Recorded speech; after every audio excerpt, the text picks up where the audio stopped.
Hey y'all. So this is just straight up old fashioned YouTube energy work with the Lapis variety of the Ikadua and some light language. This is for spiritual, energetic, astral, etheric, even protection. All right. I hope I don't get in trouble for using the word Patronus. It's like I don't want people to think that it's like I'm actually associating it with Harry Potter or whatever. But because of the dream I had, watched the video previous to this one, that's what it felt like, and that's what it's always felt like when I discovered this energy. If you don't know the history of this stuff, I was in a very anxious, awful state because I had taken some. I hate the road noise out here, but we deal with it.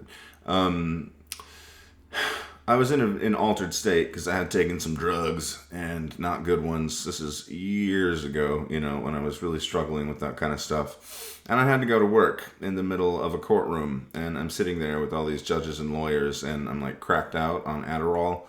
And yeah, it was not a good thing. And I was so anxious, I thought I was going to have a panic attack or pass out or whatever.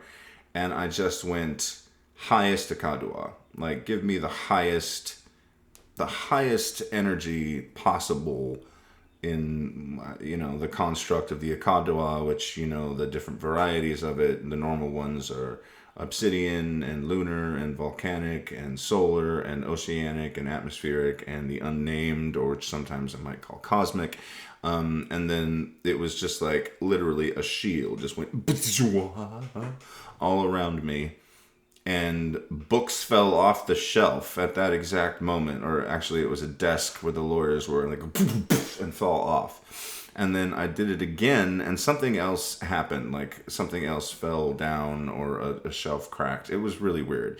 It was like this type of energy had almost like not been expressed before. And I'm not saying that I created it or anything like that. I don't have that much ego.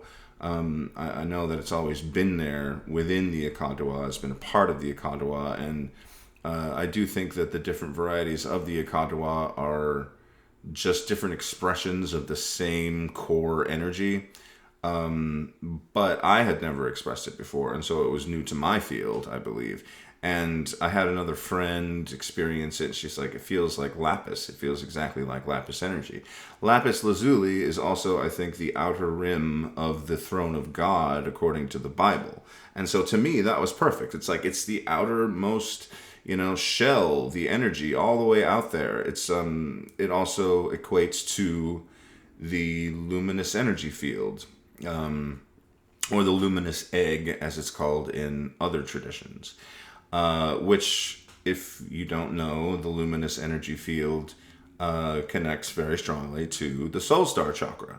So, soul star, lapis, luminous energy field, all that kind of stuff just hit and got together. And I was like, all right, I'm going to call it lapis. That's what I've been working with for a very long time. And people feel it very strongly. Some people have told me, it's like, I've never actually felt or sensed the Akadwa until you started channeling lapis energy. So that's what I want to do for you today. And I'm just going to recommend that you do the power mudra, and that you either concentrate on your lower dantian, if that's what you do. So sort of the center of the belly. You can just go in straight from the belly button and a little upwards inside, like a ball right there. And you can just use this to sort of guide your thinking.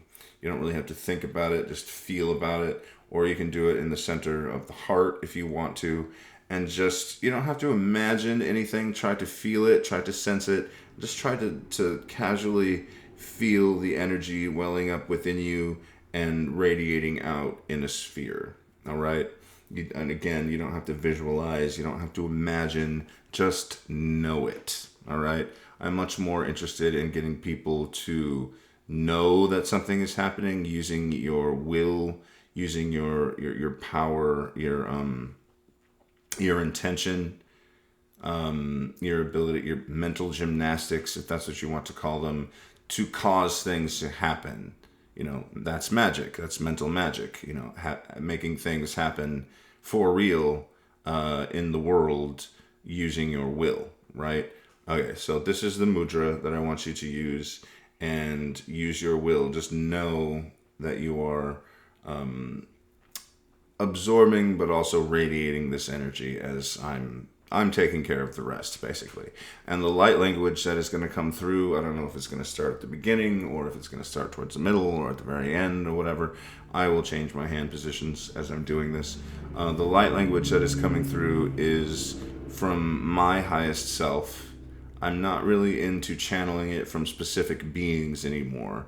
The light language that comes through is from my highest self, and also from the field of intelligence of the Akadwa itself. All right, so let's get to it. Lapis stuff.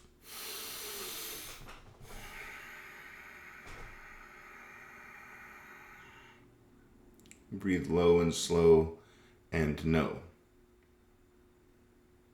that this is happening.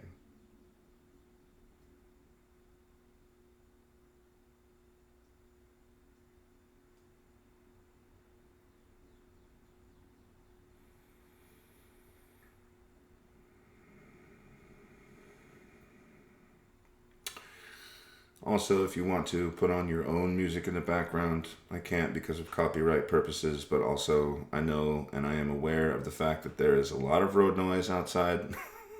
It's a Friday and I live right by a highway. I apologize for that, but it will not be a problem very shortly.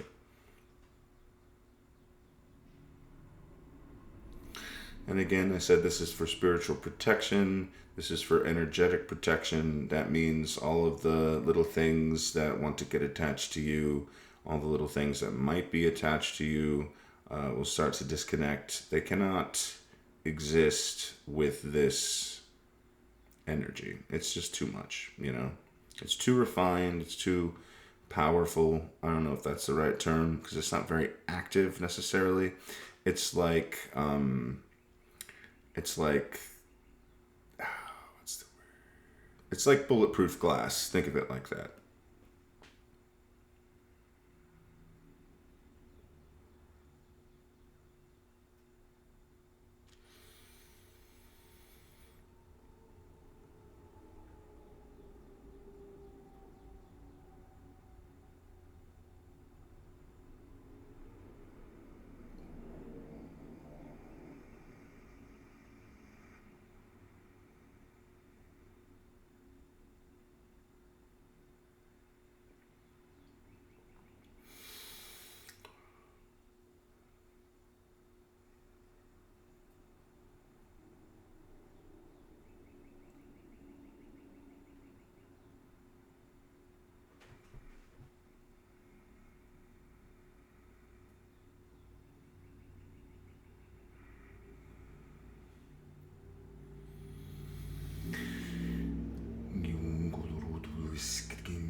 All right, now we will do a little bit of creative visualization, or just know it too. It doesn't matter.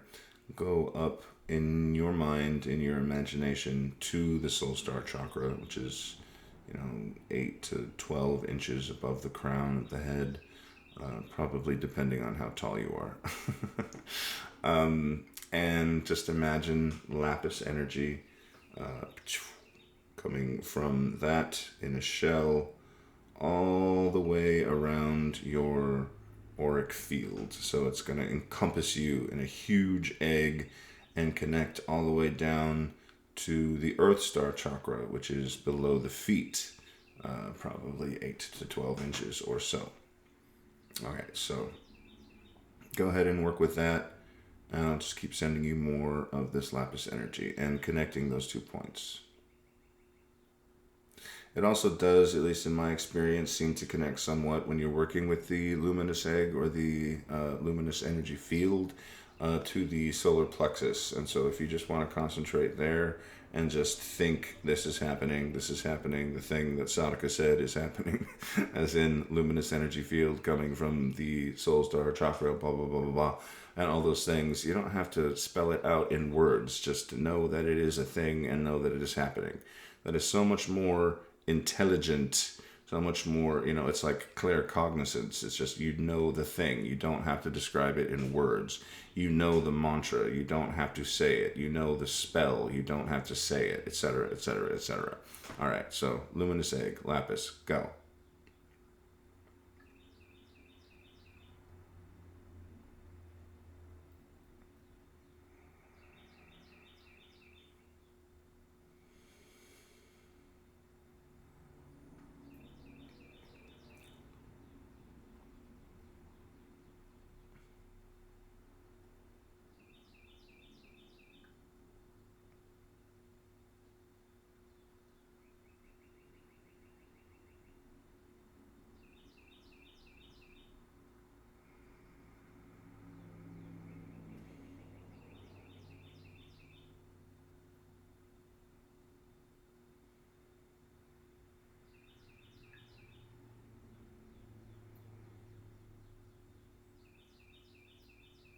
If you want to change the mudra or hand position, then you can sort of encourage it, by moving your hands out very slowly. Don't want to go too fast. The Akadawa moves very slowly. Very thick, very slow.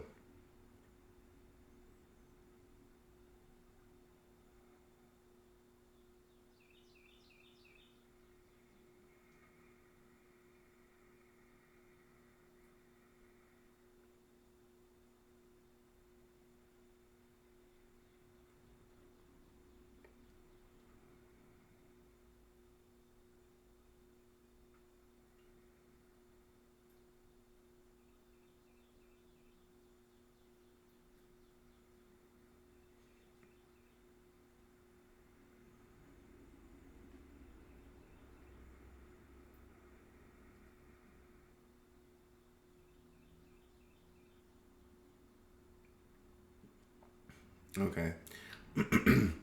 And to end this, I just want you to concentrate your energy back into the solar plexus or into the lower dantian, whatever you're more comfortable with, and just concentrate there and spend a few more minutes breathing in that spot. Okay, you can do that while I continue to talk. This is just, again, gets the muscles going sometimes. This is just, again, for different types of protection. I really feel like it could be applied to any type of spiritual or energetic protection.